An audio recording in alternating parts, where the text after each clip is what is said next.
नमस्कार. शुभश्री किचनमध्ये सर्वांचे मनापासून स्वागत. आज आपण घरच्या घरी शेवपुरी चाट व त्यासाठी लागणाऱ्या चटण्या कशा बनवायच्या ते बघणार आहोत. प्रथम आपण चिंचेची चटणी करूया. त्यासाठी एका भांड्यात 1 वाटी चिंच घेऊन ती स्वच्छ पाण्याने धुवून घेतली. त्यामध्ये 1 वाटी गूळ व अर्धी वाटी खजूर घेतला. ते बुडेल एवढं पाणी घालू. नंतर त्यात 1 चमचा लाल तिखट, अर्धा चमचा काळं मीठ, 1 चमचा साधं मीठ, 1 चमचा जिरं घातलं.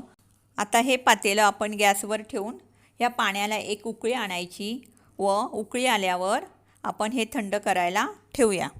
आता आपण रेड चटणी करू. त्यासाठी 2 चमचे काश्मीरी किंवा बेडगी मिरचीची पावडर घेतली आणि त्यात 2-4 चमचे थंड पाणी घालून ते मिक्स करून 10 मिनिटासाठी भिजायला ठेवूया. आता आपण ग्रीन चटणी करूया. त्यासाठी 1 वाटी कोथिंबीर व अर्धी वाटी पुदिना स्वच्छ पाण्याने धुवून घेतला व त्यात 2-3 हिरव्या मिरचीचे बारीक तुकडे, थोडंसं आलं, 2-3 लसणाच्या पाकळ्या, जास्त नाही लसूण घालायचा, 2 चमचे डाळ्या, 1 चमचा मीठ, अर्धा चमचा जिरं पावडर घालून मिक्सरवर कोरडे वाटून घेऊ. ह्यामध्ये 1 चमचा साखर व अर्धा चमचा लिंबाचा रस घालू. नंतर त्यात पाणी घालून दाटसर चटणी करून घेऊ व ती एका वाटीत काढून घेऊ. आता चिंचेचं पाणी थंड झालं आहे. आता मिक्सरच्या मोठ्या भांड्यामध्ये त्याची पेस्ट करून घेऊया व एका चाळणीवर ती पेस्ट चाळून घेऊ आणि वरचा चोथा आहे तो काढून टाकू व मिक्सरचे भांडे पाण्याने धुवून ते पाणी यामध्ये मिक्स करून चटणी करू. आता आपण गॅसवर ह्या पाण्याला एक उकळी आणायची आहे आणि चटणी करून घेऊ. ही चटणी गोडसरच असते. तुम्ही तुमच्या आवडीनुसार गुळाचे प्रमाण कमी जास्त करू शकतात. ही चटणी थंड झाल्यावर तुम्ही फ्रीजमध्ये ठेवून 8 ते 10 दिवस वापरू शकता. रेड चटणीसाठी 10 मिनिटं भिजवलेली मिरची पावडर छोट्या मिक्सरच्या भांड्यात घेऊन त्यामध्ये 1-2 लसूण तुकडे, थोडंसं जिरं, थोडंसं मीठ व पाणी घालून मिक्सरवर फिरून त्याची पेस्ट करून घेऊया. आता एका बाउलमध्ये ही चटणी काढून घेऊ.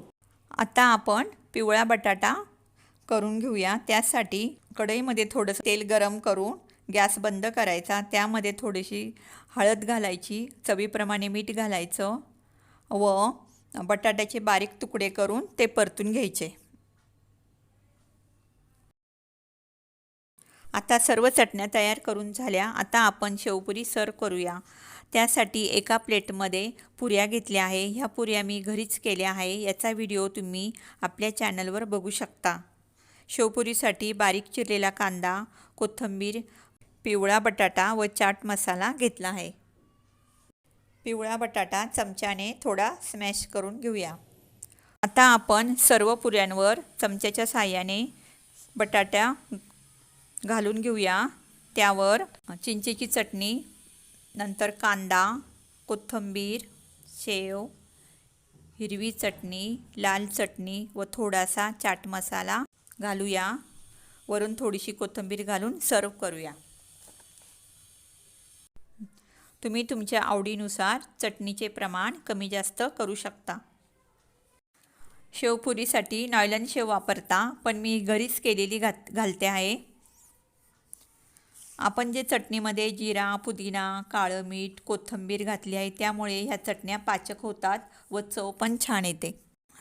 अशा प्रकारे घरच्या घरी आपली शेवपुरी तयार करून झाली आहे. तुम्हाला जर माझी शेवपुरी आवडली असेल तर तुम्ही तुमच्या मित्रपरिवारामध्ये नक्की शेअर करा. व्हिडिओ बघितल्याबद्दल धन्यवाद.